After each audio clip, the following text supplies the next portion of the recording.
Nhớ rằng thế rằng xia cú sao cho see for hope. Uchao for creating this beautiful opportunity for me to share my living story. Cú ra ninh ninh. Yo cú mua cú lu ninh hay bịa cái này nè. Cú lu cú mua yo lo yo bông. So to make it easier for me to share with you all, I'm going to switch between Lumong and English to tell you my story. Cú lu mê huan tai. Cú ya Sai Thao. Cú nhẹ hết cú chỉ ấy cú hua thiệt cha thiệt sâu những thao. Cú yêu tao bé cú ý linh tai bé linh tu. Cú ya cú nhẹ hết cú chỉ cái thay tu mi nhiều tu yêu tế chemi cả nó. So that makes me a 2.0 generation.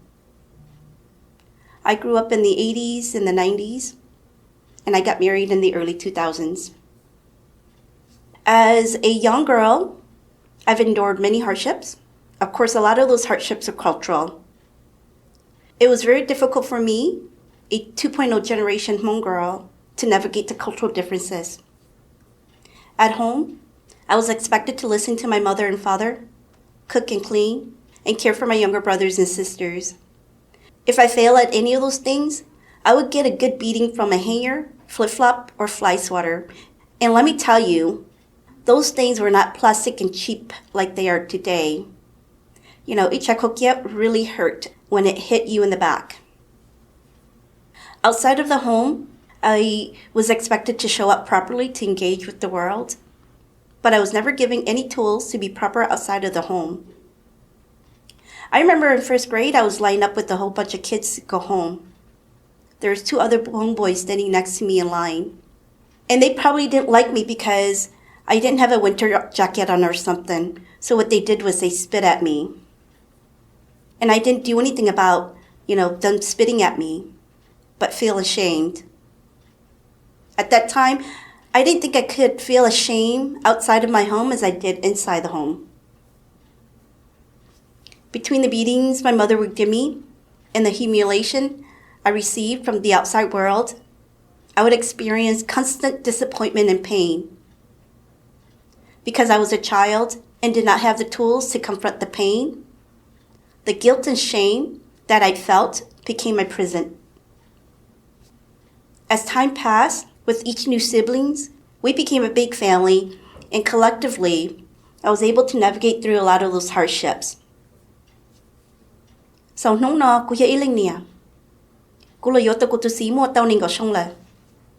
Mà chỉ tu mi nhỏ, ở tu bé tuần sai. Giờ mua hai la, tây rồi, cú ya iling nia, chỉ mua chấm mông. But I want to tell you that when I hear la lu chấm mông, it's upsetting. Chấm mông is a triggering word for me. Even right now, as I say la lu chấm mông, my heart beats a little bit faster, and my palms get a little sweaty, and I get teary-eyed. Jampmong, perhaps it explains what is happening to me, but it doesn't capture what it is that I'm experiencing. In other words, it doesn't fully express the essence of a Hmong woman. But I don't know enough Hmong words other than Jampmong to describe and articulate Guja Ning for you guys to hear. Yomosala, I did everything I was supposed to do as a daughter, as a wife, and as a mother. Gumong kunia he kutsi ja lundoku togumei. Guluko to see, and I love him so much. Guyin chikanjia ituzining, la sacho ituzining, but him. Gusai shogo jaminyua, tikutu la jongheng. Yet there's still grievances and disapproval from my own family, clan, and community. This is where gulukumola, right? Kunya chikashia chitu. It's because go autotumo autism. And what that means is that they'll never be your typical Hmong man. With autism, they don't have the social and cognitive abilities to claim a seat at the table, contribute alongside other men, uplift our community, and become leaders to elevate our culture and history. Dashi, regardless. Kaya ko atutu. They both are Hmong.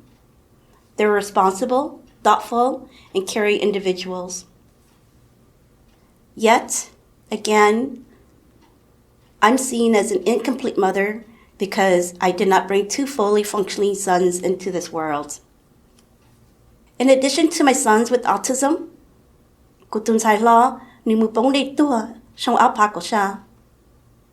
the time, my daughter was just 6 years old.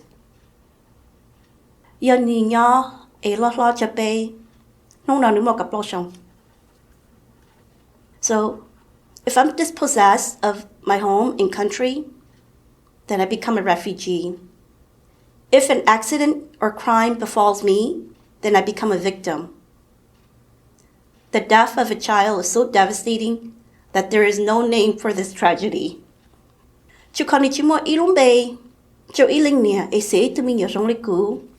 I'm unable to recognize and describe what I'm without. I became itunchona. As itunchona, I'm able to recognize the loneliness and describe the hurt and pain of being without a mother and a father. This name, Jonah, allows me to connect and empathize with others who are also motherless and fatherless. Tashi, with no name, there's no recognition of what was lost. There's no words to describe the pain, the hurt I feel day in and day out. There's no connecting with others because they don't know how to empathize with me. Kutunzi nulumbe huan jembu. Tagolo yuani. Niti haitun chonale. Echimani chimotzi. And because Nichimani Motzi, he enlisted into the military right out of high school. After the 911 attack that brought down the Twin Towers in New York City, he was deployed to Kuwait and Iraq. When he came back, we both decided we wanted to get married. Tonema, we were so young. Kunya kumonika peishong, nuya kumonika blaushongsu. Titondana, be bochamo be near betzina. Right? So I didn't dare tell my parents that I had a boyfriend. But when he came back, in Hatianuto Yokuna, I told my mother, back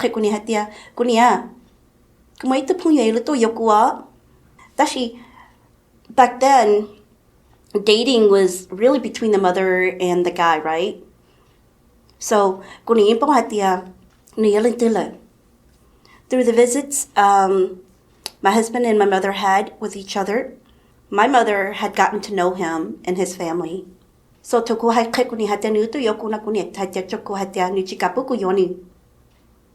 and she gave me two reasons.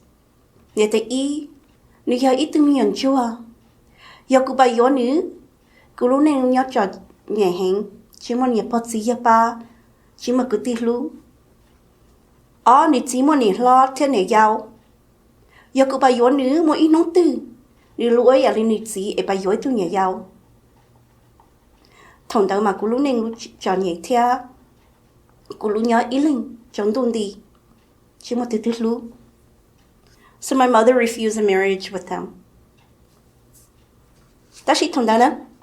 I was so in love with them. Ko haida kuni hatia. Yaka chikapu ko ba yonu chekutia kachapa yonu su. And that was the end of our conversation. The next day, my mother called me down from my room. She took out ilupisa and showed me my dowry. She never really said anything else other than, these are the stuff that you're going to bring with you. And that allowed me to understand that she was approving a marriage with my husband. A couple of days later, my husband picked me up from the doorstep of my house. He took me to his uncle's house. I had a chicken wave over me. 2 weeks later, our families came to acknowledge our union, and we were married in the basement of my childhood home. I think by this time, people think that 20 years is a very long time. Dashi, iplesi. In one moment, I was one of 8 daughters to my mother and my father. In the next moment, I became a wife to an orphan. And then a mother to my children. No, I'm 44 years old. I love my husband more than I did when I married him 20 years ago. Both my parents are dead now. It's been 10.5 years since I lost my dad to cancer. And it's been 2.5 years since I lost my mother to strokes. As a Hmong woman, I did everything I was supposed to do. I loved my mother and my father. I cared for my brothers and sisters. Although my husband did not come with in-laws to care for, I worked really hard to be a good nya to my husband. I had children and I became a mother. And I want to be very clear. They worked really hard for me to become the woman they envisioned. And I am that woman today. What hurts is that they never got to benefit from their efforts. They died way before I became the woman I am today. He may be an orphan, but I never felt poor and alone with him. My heart hurts because we are without family. Even with autism, we care for each other. We learn and grow together. We are our own family. My heart hurts because we will never be accepted. I miss my daughter who died. I miss her dearly. There isn't a single moment that I don't think of her, want her, or need her. My heart hurts all the time. It aches, longing and looking for her. I think isn't that different from other Hmong women? We were brought up to be better versions of our mothers. But the world that we live in cannot uplift us as mothers because it has shaped us into something very different from our mothers. My womanhood has been shaped by the years of transformation, from being a girl to becoming a woman, from being a daughter to becoming a wife, from being a wife to becoming a mother, from being a mother to being devastated after my child's death, from being devastated to being remade after the birth of my youngest daughter. Leadership for me is knowing how to get from one place to the next. It's having a sense of past, present, and future all at once. Leaders knows that to achieve prosperity, we must navigate through conflict. My father used to tell me,